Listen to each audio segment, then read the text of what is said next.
This is a new section that I might call suggestions for God, or complaints, right, to God, because He created everyone, everything, and it's easier to blame one thing being than just randomness. So, for instance, what's wrong with us? What's wrong with creation?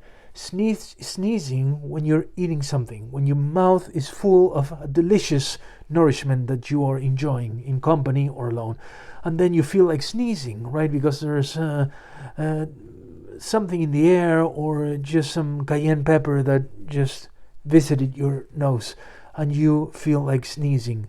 The mouth is full, nothing will stop that sort of projectile sneeze from happening. And that's wrong, God.